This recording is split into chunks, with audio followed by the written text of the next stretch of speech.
എങ്ങോട്ടാ? ഒരു കല്യാണത്തിനാണ്. അതിനുവേണ്ടി മേക്കപ്പ് ചെയ്യാൻ ബ്യൂട്ടി പാർലറിലേക്കാ.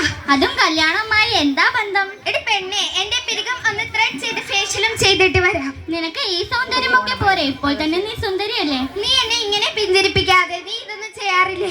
അറിവില്ലാത്ത പ്രായത്തിലെങ്ങാനും എന്റെ ഉമ്മയെങ്ങാനും അവിടെ കൊണ്ടുപോയെങ്കിലേ ഉള്ളൂ, അല്ലാതെ ഞാനൊന്നും അവിടെ പോയിട്ടില്ല. അപ്പോൾ നീ കല്യാണത്തിന് പോകുമ്പോ ബ്യൂട്ടി പാർലറിൽ പോകാതെയാ പോകുന്നത്? എനിക്ക് എന്റെ റബ്ബിനെ ഭയമുണ്ട്. എനിക്ക് നിന്റെ സംസാരമൊന്നും കേട്ട് നിൽക്കാൻ സമയമില്ല. ഞാൻ ഇവിടെ ഇന്ന് ബ്യൂട്ടി പാർലർ ചേച്ചി ബ്യൂട്ടി പാർലർ അടിച്ചിട്ട് വീട്ടിൽ പോകും. എന്റെ ഐഷ, ഇങ്ങനെയൊന്നും പറയാതെ. നാളെ റബ്ബിന്റെ കോടതിയിൽ ഇതിനൊക്കെ മറുപടി പറയേണ്ടി വരും. നരകത്തിൽ നല്ല ശിക്ഷയും കിട്ടും. അപ്പൊ ഞാൻ ബ്യൂട്ടി പാർലറിന് പോകുന്നതിന് നിനക്ക് അസുഖമുണ്ടെങ്കിൽ തുറന്നു പറഞ്ഞൂടെ? ഞാൻ എന്തിനും അസൂയപ്പെടണം? പിന്നെ എന്തിനാണ് നീ എന്നെ ഇങ്ങനെ പിന്തിരിപ്പിച്ചു കൊണ്ടിരിക്കുന്നത്?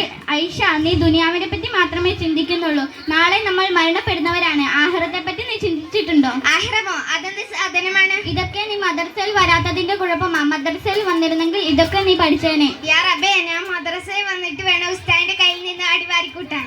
ഇങ്ങനെയൊന്നും പറയാൻ പാടില്ല.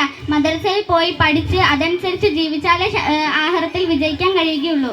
നീ എന്തായി പറഞ്ഞുകൊണ്ടിരിക്കുന്നത്? ഞാൻ നിന്നെ ഉപദേശിക്കുകയാണെന്നൊന്നും കരുതരുത്. തെറ്റായ രീതിയിൽ കൂടി നടന്നപ്പോൾ സങ്കടം തോന്നി. ഞാനിപ്പോ എന്ത് ചെയ്യണമെന്നാണ് നീ പറഞ്ഞുകൊണ്ടിരിക്കുന്നത്? നാളെ മുതൽ ബ്യൂട്ടി പാർലറിൽ ഒന്നും പോകാതെ 5 നേരം നിസ്കരിച്ച് ശരീരം മറയുന്ന വസ്ത്രം ധരിച്ച് നടന്നാൽ മതി. ഇതുവരെ ചെയ്ത തെറ്റുകളെല്ലാം പഠിച്ചവൻ നിനക്ക് പുറത്തു തരട്ടെ. ഇൻഷാ അല്ലാഹ്, നാളെ മുതൽ ഞാൻ മദ്രസയിൽ വരാം. നീ പറയുന്നത് കേട്ടിട്ട് പേടിയാവുന്നു. എങ്കിൽ നമുക്ക് നാളെ മദ്രസയിൽ വെച്ച് കാണാം. അസ്സലാമു അലൈക്കും. വലൈക്കും അസ്സലാം.